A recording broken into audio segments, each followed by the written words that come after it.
இந்திய மீனவர்கள் மீதான கைது விவகாரத்தை சட்டத்திற்கு அப்பாற்பட்டு மனிதநேய அடிப்படையில் பேசி தீர்க்க விரும்புவதாக இலங்கையின் பெருந்தோட்டம் மற்றும் உட்கட்டமைப்புத்துறை அமைச்சர் சுந்தரலிங்கம் பிரதீப் தெரிவித்திருக்கிறார்.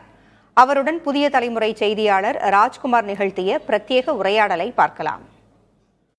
அங்கு வடக்கு கிழக்கு உள்ள மீனவர்கள் தமிழர்கள், அதே போல தென்னிந்தியாவிலிருந்து செல்லக்கூடியவரும் தமிழர்கள். எனவே நாங்கள் இதை சட்டத்திட்டத்திற்கு அப்பாற்பட்டு ஒரு கலந்துரையாடல், ஒரு தொப்புள் கொடி உறவு நாங்கள்.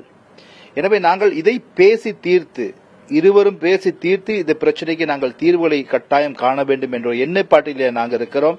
எனவே நிச்சயமாக கடல் என்பது இந்த உலகத்துக்கு ஒரு பொதுவான வளம். இயற்கை என்பது நாங்கள் நேசிக்க வேண்டும். உலகத்தில் உள்ள இயற்கை வளங்களை அடுத்த தலைமுறையிற்கு விட்டு செல்ல வேண்டும்.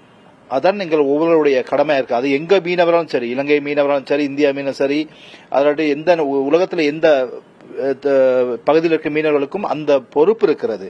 எனவே நினைக்கிறேன், இந்த மீன்பிடியின் போது தடை செய்யப்பட்ட இந்த உபகரணங்களை பாவிக்காது கடல் வளத்தை பாதுகாத்துக் கொண்டு அந்த மீன் வளத்தை நாங்கள் பெற்றுக்கொள்ள வேண்டும். அதற்கு இந்த மீனவர்கள் தயாராக இருக்க வேண்டும். நினைக்கிறேன் இவ்வாறான இந்த மீனவர் பிரச்சனைக்கு இரண்டு அரசாங்கங்களும், அதே போல இரண்டு பகுதி மீனவர்களும் இதை கலந்து ஆலோசித்து, நான் பெரியவர் நீ பெரியவர்கள் அல்ல, நாங்கள் அனைவருமே ஒரு தாய் பிள்ளைகள். எனவே நாங்கள் கலந்து ஆலோசித்து இந்த பிரச்சனைகளுக்கு தீர்வுகளை பெற வேண்டும் என்பதுதான் எங்களுடைய எண்ணமாக இருக்கிறது.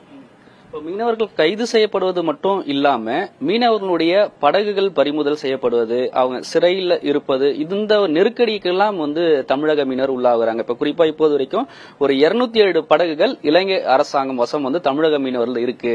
இது கிடைக்கப்பெறல. அபராதம் அதிக அளவுக்கு, இப்ப கடந்த மாதம் மட்டுமே ஒரு மீனவருக்கு தலா 1,10,00,000 ரூபாய் அபராதம். இது போன்ற ஒரு பெரும் நெருக்கடிகள்லாம் கூட சமீப காலமா அதிகமா சந்திக்கிறாங்க. அல்ல, அதுதான் இது சட்டத்தின் பிரகாரம் செயல்படுகிற செயல்பாடு.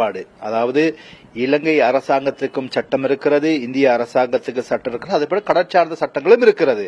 எனவே நாங்கள் இந்த சட்டங்களை எவ்வாறு நடைமுறைப்படுத்துவது, மீனவர்களை எவ்வாறு பாதுகாப்பது என்பது தொடர்பாக இரண்டு நாட்டு அரசாங்கங்களும் பேச வேண்டும். பேசி தீர்மானத்துக்கு வருவதுதான் இது நினைக்கிறேன் இது பொருத்தமான ஒரு தீர்வாக அமையும். அப்படி இல்லாவிட்டால் நாங்கள் அரசியலுக்காக இலங்கை மீனவர்களுக்காகவும் இந்தியா மீனவர்களும் பேசுவது அவ்வளவு பொருத்தமற்றதாக இருக்கும். எனவே சரியான தீர்வை நோக்கி நாங்கள் இரு அரசாங்கம் செல்வதே ஒரு பொருத்தமான ஒரு நிலைப்பாடாக இருக்கும் என்பது எனது கருத்து.